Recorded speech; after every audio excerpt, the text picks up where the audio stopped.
Hey everyone, if you want to make your own podcast but you don't know where to begin, Spotify for Podcasters makes it super easy. They've got everything in one place, it's totally free, and you can make money while doing it.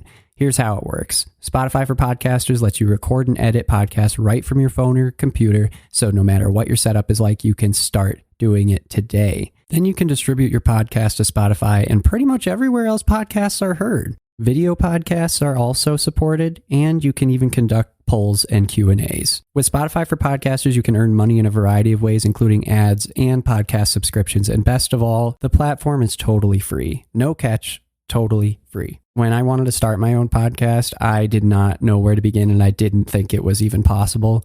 And Spotify for Podcasters made it happen. They made it easy, they made it quick, and I am doing something that I love. What more can I ask for? So if you're interested in starting your own show, you can do it, and I highly recommend you give this a try. Download the Spotify for Podcasters app or go to www.spotify.com/podcasters to get started.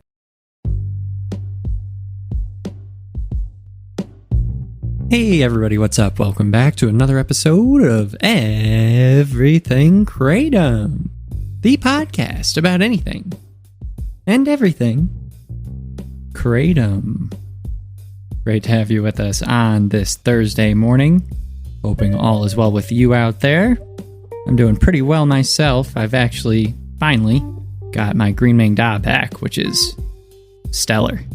Something that, not reliant on, but I think it's pretty much becoming one of the two of my main favorites.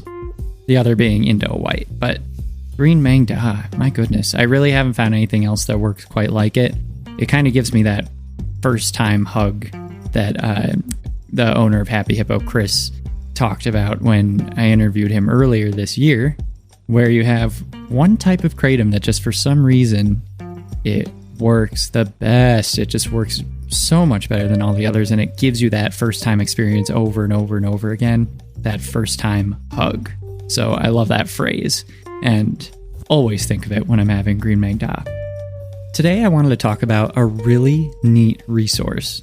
This is... when people do this, it is just the coolest thing ever. I have total respect for those who put in the time and effort to create guides for other people to use and then just throw it out into the world for the public. So, mad props to this person who created, quote, the definitive guide to Kratom Potentiators, unquote. This was published June 23rd, written by Harrison R. Cohen, and this is on blatepapers.com, and it's a blog post. And this, it doesn't really do it justice to say it's a blog post. This is like a legit guide. It's a perfect mix of resources and citations, some pretty good images, some personal experiences that they include, and then just a rating scale at the end of what this person thinks actually works. And it's a really realistic scale of what works and what doesn't, and a nice take on how to view this sort of thing when it comes to kratom. I really, really liked this because, not to get to the end of it too quickly, but just as a sneak preview, when you do get to the end of it, and he does have the ratings listed out here, the first thing that it says is, rating number 1 means it works, and there's nothing there. And it says after that, why didn't we give any 1s? Because we just can't be sure any of them really work. Which I really like that. I like that statement being like, we're not gonna say any of these are officially potentiators because we can't. I just like that. Of course, then I don't like the second statement. It says, and kratom isn't expensive enough to justify going to such lengths to increase its potency. Instead, just buy it in bulk. I don't think that's the right takeaway either. I don't think that just taking more of it makes sense, Like, no, that's not why people necessarily go for potentiators. It might also be that taking more of it gives you undesired effects, and but you could handle more of like the good effects that potentiators might give. So you don't want to go overboard. So I liked the first part of that. I didn't like the second, but anyway, this is getting ahead of ourselves. Overall, I think if you click on the link that I'll provide in the description of this episode, you will see what I mean. This is a very fun and comprehensive guide. So let's go through a little bit of what's in here.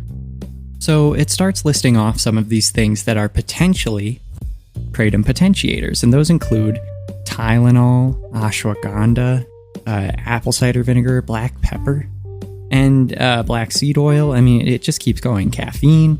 And with each one of these, we'll just look at apple cider vinegar as an example. It says type. Okay, so this one is potentially a potentiator and bioavailability enhancer. Suggested reasoning. Potentiator. Like citrus and other acids, apple cider vinegar is said to help break down the plant cell walls and release more kratom alkaloids. Under evidence or experience, it has 4 different Reddit user reports, 3 of them saying that it talks about potentiating kratom, and 1 of them saying that it failed to potentiate kratom. Then they have this thing called the Krapometer, and their Krapometer rating for this is 3, aka meh. And then it has their justification and their personal experience to include. And they have this included with every single thing. It's really comprehensive. It keeps going. Tolerance reducer, cat's claw. Hadn't heard of that one. Cayenne pepper, that one's come up before. That's a potentiator and a bioavailability enhancer, or at least potentially. Chamomile, Synergizer. What else? Cinnamon, potentiator. Citrus juices, potentiator and bioavailability enhancer. Damiana, diphenhydramine.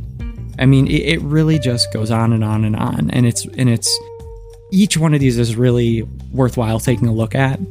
I like that he includes a number of different sources with each one of these as a potential potentiator or enhancer or whatever it may be, Synergizer.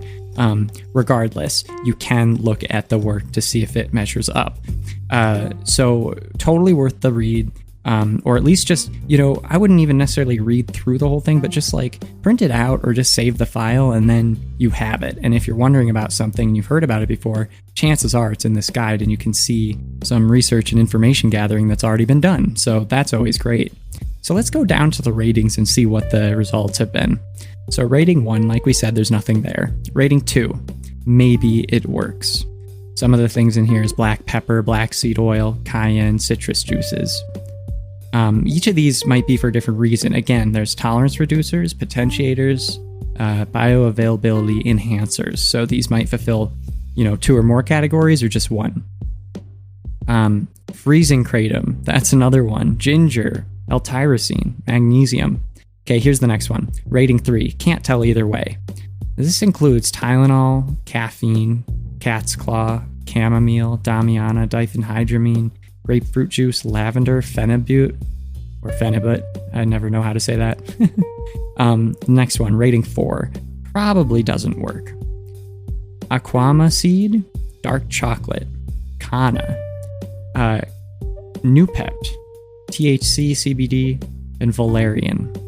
And then rating 5, doesn't work. Ashwagandha, Moringa oleifera. I had never heard of that one before. I gotta look into that. Malungu. I've never heard of that one either. NAC, nicotine, and watercress.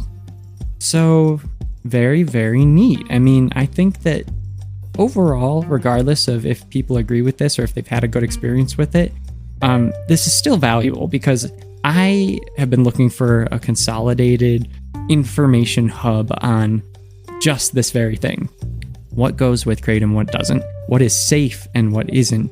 And, just like show me some sources. Like this person literally Googled everything and found at least 2 sources for all of these different claims. So totally worth checking out. I'll include the link in the description, and kudos to this person for putting it together, regardless of what, people think about what their opinions are or, their conclusions. You might have had a different experience than what they show here. And I'm sure that they would probably appreciate hearing that experience from you. So maybe try and reach out to them. The more information sharing we do, the better informed we are. So why not do it? Okay, everybody. Hope you found this one interesting. I certainly did. I'm going to be printing this out and keeping it in my office just for the heck of it. Definitely worth having around. All right, everybody, take it easy. We will be back tomorrow. Bye-bye.